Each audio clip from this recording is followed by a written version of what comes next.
خالی گھر قسط نمبر 8۔ جب جبار نے فون بند کیا تو صفیہ کے سوالات شروع ہو گئے۔ کیا ہوا؟ کیا دینا کے ساتھ کچھ ہوا ہے؟ سب خیریت ہے نا؟ لیکن جبار کا دماغ اس قدر الجھا ہوا تھا کہ اس کو کچھ سمجھ نہیں آ رہا تھا۔ تاوقتیا کہ صفیہ نے اس کو کندھوں سے جھنجھوڑ کر نہ پوچھا کہ کیا ہو گیا، تو جبار نے اس کو پوری بات بتائی کہ باسط کے ساتھ کیا ہوا ہے۔ شکر ہے، میں تو سمجھی کہ دینا کو کچھ ہوا ہے، جبار نے صفیہ کی طرف حیرت سے دیکھتے ہوئے کہا۔ کامعقل عورت، تم کیا سمجھ رہی ہو کہ یہ سب کچھ جو ہوا ہے وہ دینا کی وجہ سے نہیں ہوا ہے؟ مجھے اس بات کا خدشہ تھا کہ کہیں باسط کو کوئی نقصان نہ پہنچے، اور وہ ہو گیا۔ اللہ رحم کرے، تم تیاری کرو، ہمیں ابھی باسط کے گھر جانا ہے۔ جب یہ دونوں باسط کے گھر پہنچے تو باسط اپنے کمرے میں ہی تھا۔ دینا کے سسرال والوں نے جبار اور صفیہ کو باسط کے کمرے میں پہنچا دیا۔ باسط ان کو دیکھ کر اٹھ کر بیٹھنے لگا تو جبار نے اس کو ایسا کرنے سے منع کیا اور باسط کا حال پوچھنے لگا۔ باسط نے بتایا کہ اس کو معلوم نہیں کہ اس کے ساتھ ہوا کیا۔ اس نے کہا کہ مجھے ایسا محسوس ہوا تھا کہ جیسے مجھے کسی نے پیچھے سے بڑی زور سے دھکا دیا ہو، جبکہ میرے پیچھے کوئی بھی نہیں تھا۔ اس بات پر باسط کے چھوٹے بھائی نے مذاق اڑانا شروع کر دیا کہ تمہیں جنات نے دھکا دیا ہوگا۔ سب نے ہنسنا شروع کر دیا، لیکن جبار نے صفیہ کی جانب معنی خیز نظروں سے دیکھا۔ دینا اپنے ماں باپ کو دیکھ کر بہت خوش تھی۔ جبار اور صفیہ کچھ دیر بیٹھ کر گھر آ گئے۔ گھر آ کر ان کے ذہن الجھ گئے کہ آیا یہ حادثہ یا کچھ اور۔ باسط کچھ دن کے بعد ٹھیک ہو گیا اور آفس جانے لگا۔ بظاہر دینا بہت خوش دکھائی دیتی تھی۔ باسط دینا پر جان چھڑکتا تھا۔ وہ دونوں ایک دوسرے کو دیکھ کر جیتے تھے۔ جبار اور صفیہ کے دل کو اب کچھ سکون آنے لگا۔ ان کو محسوس ہونے لگا کہ شاید اس نحوست نے دینا کی جان چھوڑ دی ہے۔ شادی کے 6 ماہ کے بعد دینا نے ماں بننے کی خبر سنائی تو سبھی بہت خوش تھے۔ دینا کی 3 نندیں تھیں جو دونوں بھائیوں سے بڑی تھیں اور ان کے بچے بھی کافی بڑے بڑے تھے۔ نہ صرف دینا کے ماں باپ بلکہ باسط کے گھر والوں نے بھی اس خوشی کی خبر پر دل کھول کر خوشیاں منائیں۔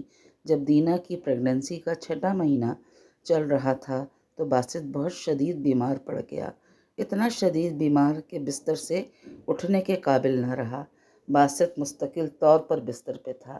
باسط جو کچھ کھاتا وہ الٹی کی صورت میں باہر نکال دیتا۔ کچھ بھی ہضم نہیں ہو رہا تھا۔ 1 ماہ میں باسط ہڈیوں کا ڈھانچہ بن گیا تھا۔ چہرے پر جا بجا کالے کالے دھبے پڑ گئے تھے۔ آنکھیں اندر کو دھنس چکی تھیں۔ باسط کی یہ حالت ہو چکی تھی کہ اس کے دوست رشتہ دار پہچان پا رہے تھے۔ باسط کے چہرے سے نکاہت جھلکنے لگی تھی، لیکن ڈاکٹر مرض پکڑ نہیں پا رہے تھے۔ دینا بھی باسط کی بیماری کو لے کر بہت پریشان تھی۔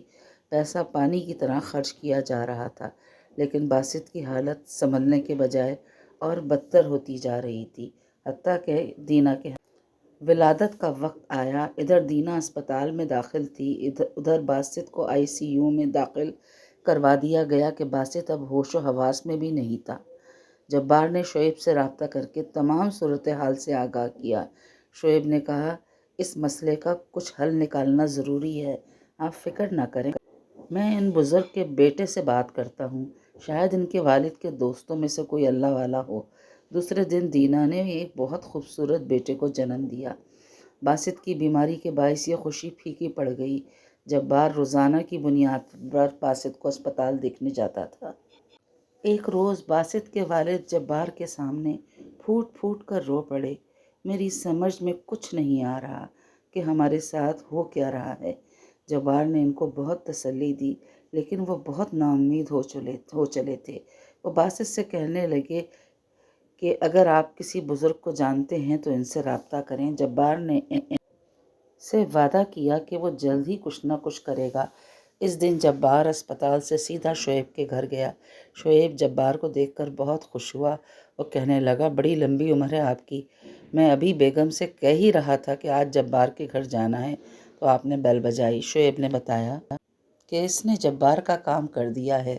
دوسرے دن جبار اور شعیب ان صاحب کے گھر پہنچ گئے۔ جن کا حوالہ ان بزرگ کے بیٹے نے دیا تھا۔ ان صاحب نے جبار کی بات پوری توجہ سے سنی اور پھر آنکھیں بند کر کے کچھ پڑھنا شروع کیا۔